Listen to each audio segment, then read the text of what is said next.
राधे राधे, जय श्री कृष्णा। आप सभी को मेरे इस YouTube चैनल पर हार्दिक स्वागत है, अभिनंदन है।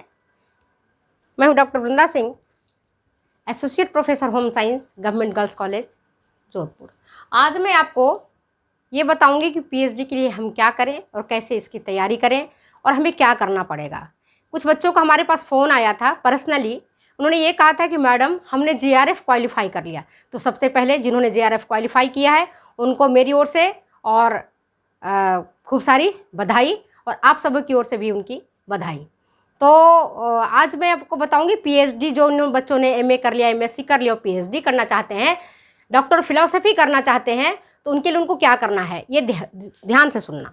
तो सबसे पहले साल में वर्ष में 2 बार परीक्षा होती है JRF की, जूनियर रिसर्च फेलोशिप। UGC करवाती है, एक दिसंबर माह में होता है और दूसरा जून माह में होता है। अगर आपने क्वालिफाई कर लिया,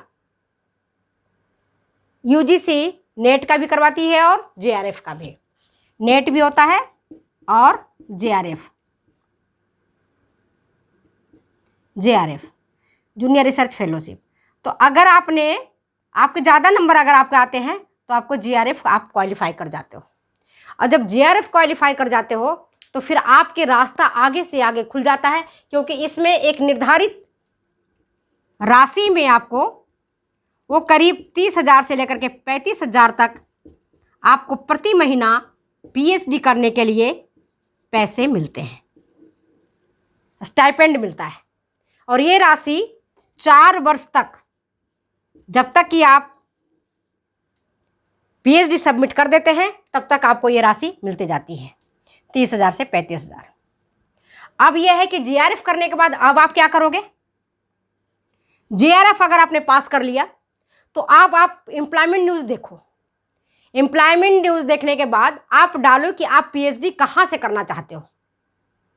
PhD कहाँ से करना चाहते हो, जैसे BHU बनारस हिंदू यूनिवर्सिटी, या आगरा से करना चाहते हो, कानपुर से करना चाहते हो, लखनऊ से करना चाहते हो, IRI दिल्ली से करना चाहते हो, RAU पूसा बिहार से करना चाहते हो, रांची यूनिवर्सिटी से करना चाहते हो, कहाँ से करना चाहते हो। तो वैकेंसी आप इसके लिए एक एम्प्लॉयमेंट न्यूज आती है, 10-12 रुपये में वीक में एक बार आता है, बहुत आवश्यक है।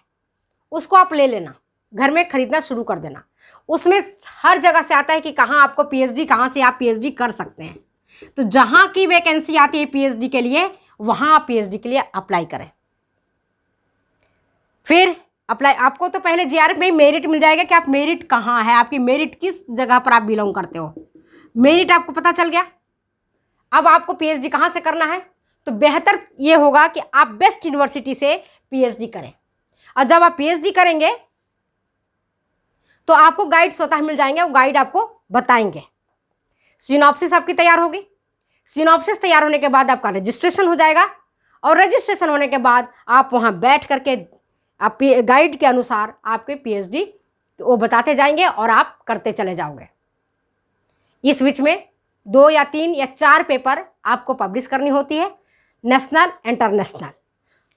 ठीक है। तो JRF करने के बाद आपको सोना नहीं है, बल्कि उसमें लिखा हुआ होगा, आप UGC के साइट पर जा करके, है ना, गूगल में जाओ, UGC के साइट में जाओ और देखो कि हमने JRF पास कर लिया है, अब आगे हमें क्या करना है। तो उसके साइट में जा करके आपको पूरा डिटेल्स मिल जाएगा। उस डिटेल्स का पूरा अध्ययन करो और फिर आप अपने आप को रजिस्टर्ड कराने के प्रयास करो। कई यूनिवर्सिटी, जैसे Rajasthan university, Jainarayan Vyas university Jodhpur, MLS university, Mohanlal Sukhadia university Udaipur, MDS university Ajmer. तो यहाँ पर अभी कुछ महीने पहले ही PhD एंट्रेंस टेस्ट का एग्जाम हो चुका है। तो जब PhD के लिए PhD एंट्रेंस टेस्ट का जब एग्जामिनेशन उनका हो जाता है, तो उसके बाद ही जो बच्चे JRF में पास करते हैं उनको भी उसी समय सेलेक्ट किया जाता है। जिन्होंने, चलो ये तो हो गया जिन्होंने JRF पास किया। जिन बच्चों ने JRF नहीं किया, सब तो नहीं कर पाते ना, लेकिन PhD करना है, तो क्या करेंगे। जिन्होंने पीएचडी के लिए जेआरएफ की कंपटीशन पास नहीं किया है लेकिन पीएचडी करना चाहते हैं, उनके लिए पीईटी पीएचडी एंट्रेंस टेस्ट ये पास करनी पड़ती है। एक परीक्षा होती है जिसको पास करना होता है।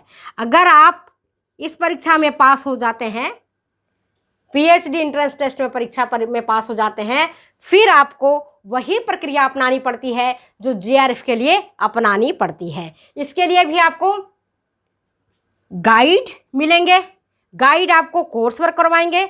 उस कोर्स वर्क में आपको कोर्स वर्क करने के बाद आपको एक निर्धारित परसेंटेज लाना पड़ता है आगे सिनॉप्सिस तैयार करने के लिए। जैसे 30% या 15% जो कोर्स वर्क उन्होंने करवाया उसमें पास होना अनिवार्य होता है। इसके लिए 2 या 3 पेपर होते हैं। एक पेपर होता है रिसर्च मेथोडोलॉजी का, दूसरा पेपर होता है एमसीक्यू का, और तीसरा पेपर होता है जिस सब्जेक्ट से आप करना चाहते हैं। जैसे मान लो अपने होम साइंस में चाइल्ड डेवलपमेंट से करना चाहते हैं, या फूड एंड न्यूट्रिशन से करना चाहते हैं, या आप साइंस के हैं तो बॉटनी से करना चाहते हैं, या जूलॉजी से करना चाहते हैं। अगर आप आर्ट्स के हैं तो हिस्ट्री से करना चाहते हैं, या सोशियोलॉजी से करना चाहते हैं, या किस विषय से करना चाहते हैं, उसकी परीक्षा होती है। ये आपको पास करना पड़ेगा। पास करने के बाद आपको गाइड मिल जाएंगे, गाइड आपको गाइड करते रहेंगे।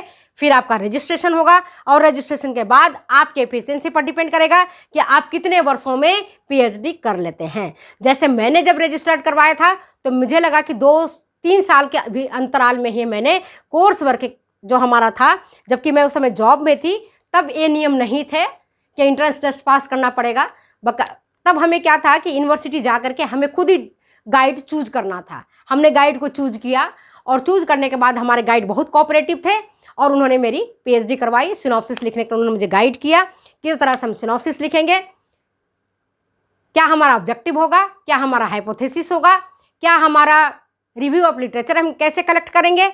इन सारी चीज़ों के बारे में हमारे गाइड ने हमें गाइड किया। हमने उनके कहे अनुसार, उनके दिशा निर्देश के अनुसार हमने काम किया, और फिर जिस तरह से वो बताते गए टॉपिक का सिलेक्शन हो गया, और आगे हम उस पर काम करते रहे।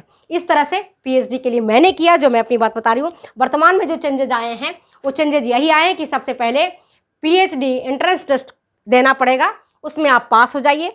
पास होने के बाद यूनिवर्सिटी आपको गाइड देगी कि किस गाइड के अंतर्गत आपको पीएचडी करनी है। वो गाइड आपको कोर्स वर्क करवाएंगे, आपको पढ़ाएंगे, और फिर पढ़ाने के बाद आपका टेस्ट लेंगे। टेस्ट लेने के अगर टेस्ट में आप सफल हो जाते हैं, फिर आपको सिनॉप्सिस तैयार करवाएंगे, और आगे से आगे वो आपको गाइड करते रहेंगे, और आपकी पीएचडी सबमिट हो जाएगी। अब डिपेंड करेगा कि आप गाइड के कहे अनुसार कितना काम करते हैं और कितने जल्दी आप अपने काम को समाप्त करते हैं। मिनिमम 2 ईयर्स होता है। आप अधिकतम इसको कितना खींच लेते हैं ये आपके ऊपर डिपेंड करता है। कई बार 3 साल, 4 साल, 5 साल, 6 साल तक लोग करते हैं। 4 साल तक तो यो भी आप कर सकते हैं, लेकिन आगे आपको एक्सटेंशन मिलती है। ये डिपेंड करेगा आपके गाइड क्या चाहते हैं और आगे नियम क्या है। तो आज मैंने आपको पीएचडी कैसे करते हैं, क्या करेंगे, इसके बारे में जानकारी दी है। तो अगर वीडियो आपको अच्छी लगती है तो आप प्लीज़ शेयर करें, कमेंट करें, सब्सक्राइब करें। फिर मिलते हैं अगले वीडियो में अगले एपिसोड के साथ।